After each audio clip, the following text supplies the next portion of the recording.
So I'm going to go ahead and get started for those people that are joined in with the webinar here. So again, this is called Everything EDpuzzle. So we're talking about integration with Google Classroom. So I guess this webinar is kind of like assuming that you're at least using Google Classroom a little bit. So then there's other webinars that actually go over more in depth on how to get started with Google Classroom. But this is a webinar of how to create or how to integrate using EDpuzzle into your Google Classroom and to really capitalize on that. Okay.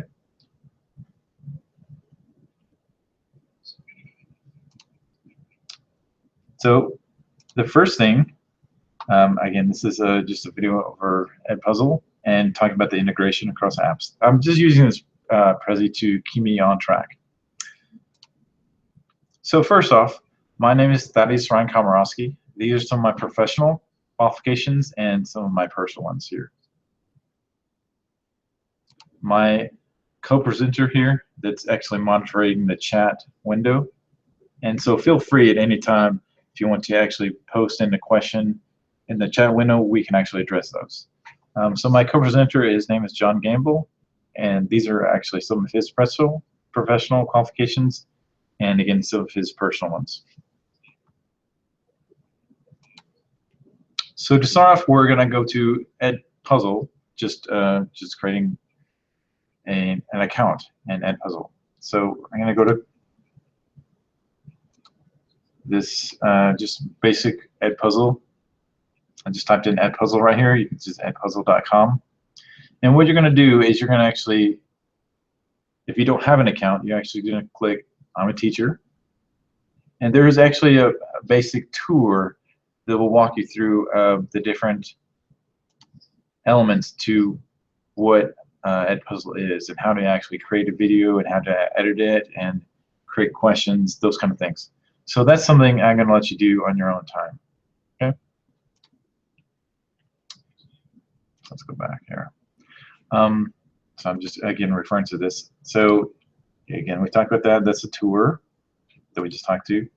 Now we're going to talk about how to log in as a teacher. And we want to actually use Google.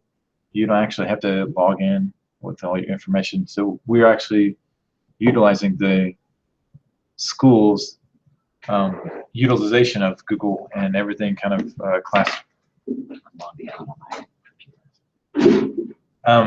Just the school's actually integration with everything Google. So therefore you can log in with Google. So we're going to go back to our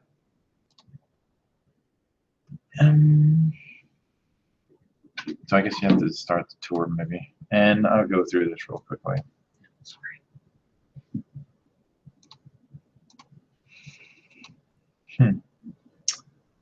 Oh, let's skip that part. I didn't see that at the bottom. So then you want to actually log in with your Google account. So I already have an actual Google EDpuzzle account, so I'm not going to do this, but you would do this if you're creating your EDpuzzle from scratch. So I'm going to go back and I'm going to log in. So once you create your account, this is what you'll do. Again, you're going to do select teacher here, and so I'm actually going to select my Google login. And then if you have more than one Google account, choose your school professional account here, and this is your main screen here. Like in my Prezi account, this is now our main classes. And so you have there's some different tabs up here. You have assignments and members. We're going to talk about it in a minute. Okay. So I go back here. So what you want to do is when you're first using EDpuzzle, you won't see your classes here. These are all my classes straight from Google Classroom. So they're actually imported straight from Google Classroom, which is really great because the information you have in Skyward, is pulled in straight into Classroom, and then you can pull that information straight into EDpuzzle. So it really integrates across all three platforms. And so you actually click this import from Classroom here. And again, I've imported all my classes already. So again, I have another one that I've not, it's shared at our school. So if I want to click there and import it, then it'll import any students I have from that class. After you import them, you can actually edit it. If you want to give it a different name than what you have in Classroom, you can do so. I will talk about this in a minute, but I recommend actually putting the class period number at the very first of your name of the class, and that will come into play later. So then I have my, you can click on members, and you can see all these different people that I have here.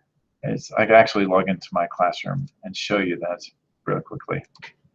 They are actually the same people. To, you know, to show you, for instance, like I said, this GISD shared, but we can click on this advanced, and I'll click on my students. So you can see the first student is Emily, but I'll click back on my EDpuzzle and to see the first person, Emily, right there. So the same information from Classroom is just directly imported into EDpuzzle. Now, one thing is really great because sometimes students definitely leave, maybe go to different districts, and maybe they actually transfer in. And so EDpuzzle is taking care of that. So if you have a student that leaves, you just click on the student here, and you would actually remove that student. Okay. And then if you want to, let's see. Yeah, this is import new student. If you want to import a new student, then you can do so to that class. And so we actually import it straight from Classroom again. So that's how to do that. Then you have assignments, which these are the different videos that I've personally assigned to this class. Like for instance, I have one assignment here that I have not yet really assigned. And so what's really great about EDpuzzle, so once you assign it, you can actually track their progress.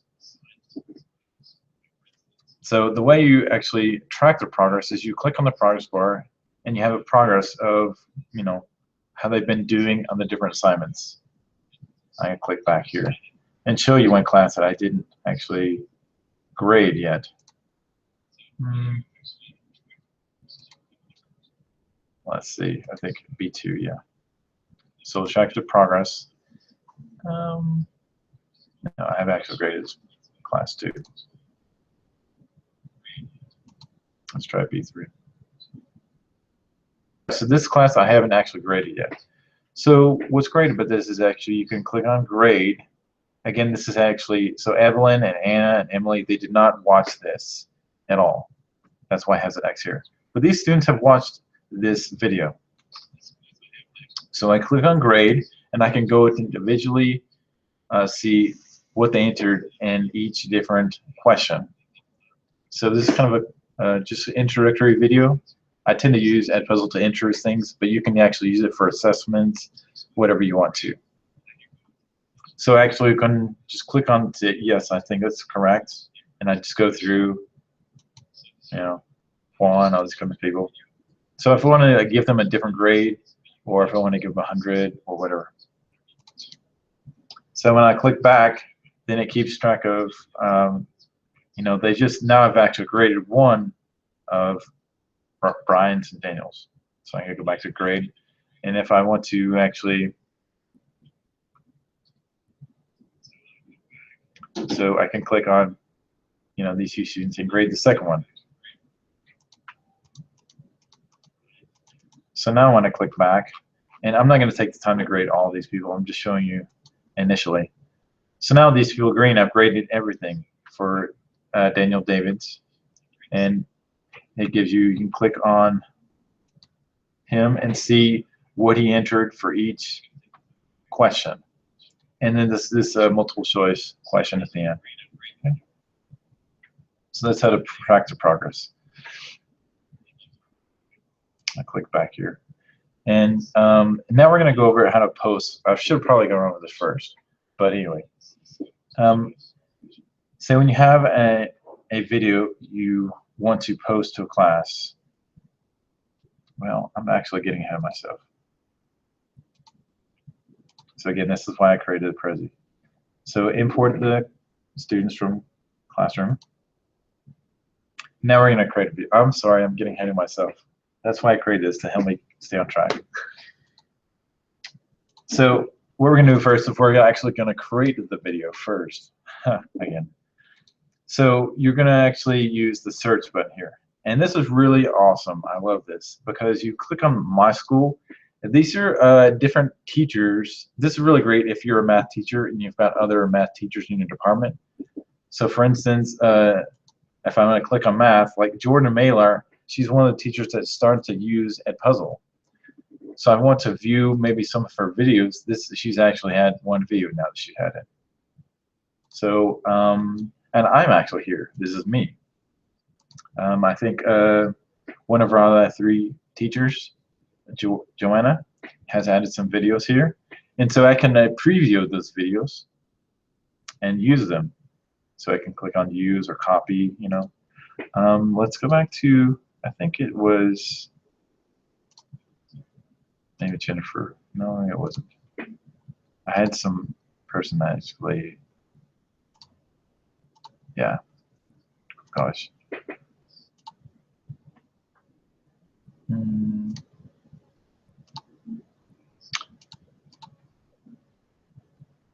Maybe it was Jordan. So anyway, I can preview that video. And if they have any questions, I can actually just click on this video that they've used in their class. And if they have any questions, it would show up there. Let's close it. I want to try and find one. I'm sorry about this. I did this all ahead of time, but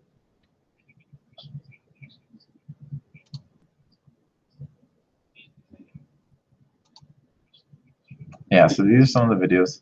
See, she doesn't have any questions there, but I'm going to show you exactly what it would look like. Well, I guess I can actually do this. And so I'm going to show you later what it looks like. So some other places you can actually go to look for is you can actually, these are EDpuzzle approved videos that have actually been submitted by other teachers. And these are some best listed examples, which EDpuzzle has actually featured. And so you can definitely see that these teachers have taken a lot of time, and I can preview them. And you can see these are all the questions here. And this teacher has taken a lot of time to go through here and, you know, I guess put herself on a green screen. You don't have to do all that stuff. What's the great thing is because you can use different videos from a lot of different places. And these are all different questions she's added. And these are kind of introductory questions at the beginning, and then at the end she has more of an assessment or kind of questions along the way in the lesson. So again, you can actually use all these that other teachers have submitted. Other good places are definitely any kind of video. The thing about all these, YouTube and down, like when you use a video, it's not going to have any questions. So you've got to generate the questions yourself. So you can use the YouTube videos. You can use like some Khan Academy. This is actually where I grabbed John Legend because I did a career assessment thing. National Geographic, you can see here. So TED Talks, Vimeo, a lot of different sources to grab videos to make it interactive for the students. So I want to show you, this is some videos that I've created. And you can actually create folders. If you have your own video, you can actually upload that too. This is where you do that too. Upload your own video. There's videos that I've actually found other places, and I want to upload my own.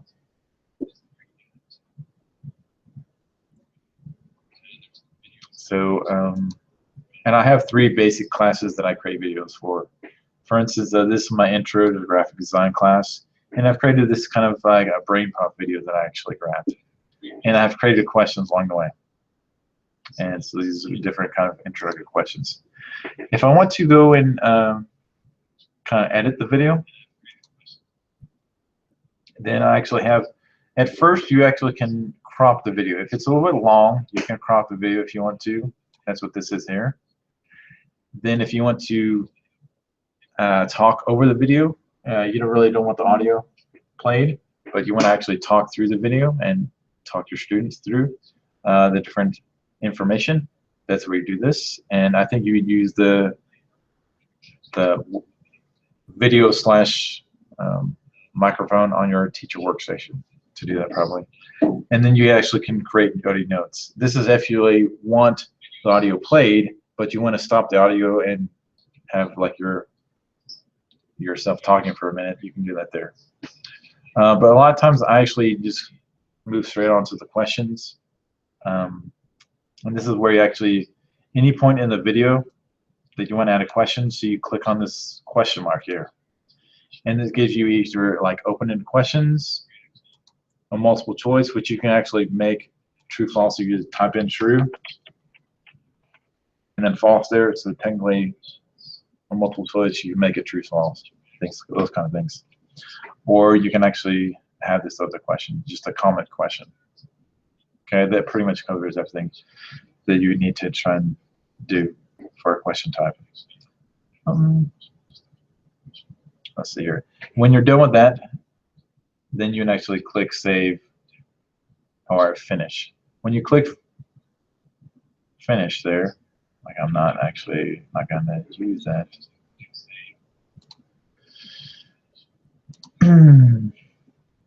Let's go back. Yeah. So let's say I'm editing that video again. I will click Finish, and then it gives you option to assign to your class. And that's where I actually have assigned to a class you saw on that assignments. So I click on the class I want to send that to. This is where I talked about before by putting the class period at the very first. This is where that comes into play. Because at first I only had basic graphic design, principles, stuff like that. And I didn't have the class period first, I had it at the end. And so I couldn't see which class period I was adding it to. So that's a trick I've kind of learned over using EDpuzzle. So put the class period first. That's kind of a thing. You can actually prevent skipping if you like to, or leave it unchecked if you want to do that. So you click on whichever class you want to send it to, and you send it to them. But I'm not going to do that just yet. Oh, but I'll show you what that looks like. So say I wanted to send that to my A4 class. And I'll say send, and then it's going to do this right here. I click on my classes, and I'll click A4, and it's going to send that to it. Like this is actually assignment. Then I'm going to post it, because when you actually send it to your class, it's not actually posted yet. It's kind of giving you kind of this area to where you can actually have more than see all the assignments that you've added to that class. This is where you can add a due date, I think, and you can actually post it to the class. Like say like this one I haven't posted yet because no one's actually completed it. I click on post. It takes you straight to, this is very similar to the way it looks in Classroom. Like when you create an assignment, you can determine if you want to, you still have the option to actually choose more than one class if you want to. You have an option to rename the EDpuzzle video if you'd like to, and then give it a due date here. And then choose assign or save to draft. Okay. So that's that. That's how to post it. And then again, you can do that progress and add a due date. Let me go back and make sure I'm actually not skipping anything. Okay. Yes. Something like if you want to use a YouTube video, this is something that come in handy. So what we're doing here is I'm going to go to, you're going to actually type this in just to, let's see, I'll close that actually, just to show you. So I'm going to type in Chrome extensions here, and I pretty much primarily use Chrome in my classes. Internet Explorer, I know it's the default for the district, but I tend to like to use Chrome. It works a little better with different extensions. So type in Chrome extension, then I click on that search term or search result. Then have extensions I can add to, like for right now I'm in Chrome, and so I click on the extension I want to add. So I type in EDpuzzle. Enter. Then these are different like extensions I can add. So I click, I want to add that to my Chrome, and ask your permission. So yes, I want to add to it. And now it's going to add a little button up here to my Chrome browser. So now anytime when I go to YouTube and I look at any kind of video, it doesn't matter what kind of video, you know, I'll pause this for now. It's going to add this little button here. It says Edit with EDpuzzle, and so it'll take you straight to your EDpuzzle, to your editing version. I think that's kind of a nice little addition that I kind of ran across. So I'm going to close this. So let's go to this here again. So that was adding your Chrome extension. And so I talked about before about posting to Classroom. And real quick, I want to show you really quickly the way it looks for students. So you know actually what to expect when you actually send it to your students and how they actually would log in. That's why I have this up here. So this is your, for instance, like the student's iPad screen. Okay, so you actually have them either just go to Classroom, and they would click on that Classroom and that class. And for instance, I have one of these down here.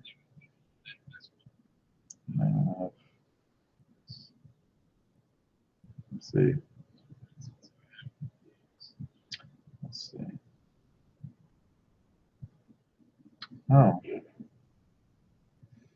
Like so a while ago that I did this.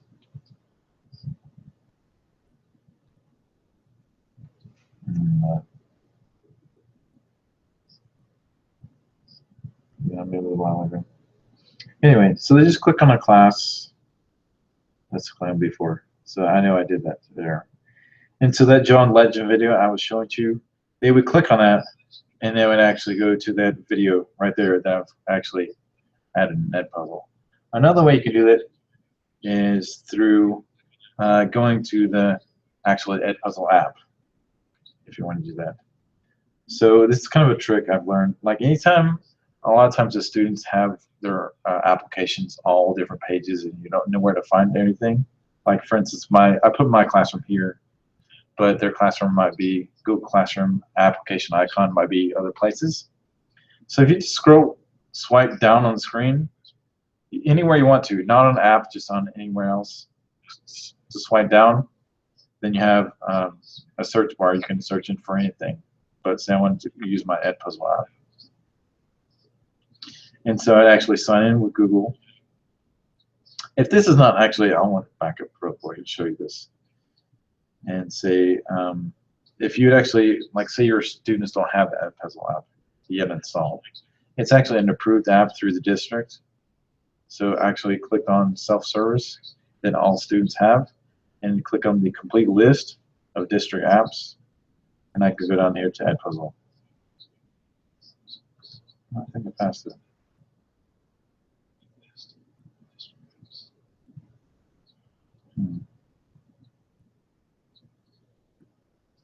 Yeah, here it is here. So this EDpuzzle here on this right section, this EDpuzzle, I've already installed, so I'm not going to reinstall it. Okay, I just want to show you that. So if you have a student that doesn't have it installed yet, they can install it. So again, I'm going to sign in with Google. So you click on Allow.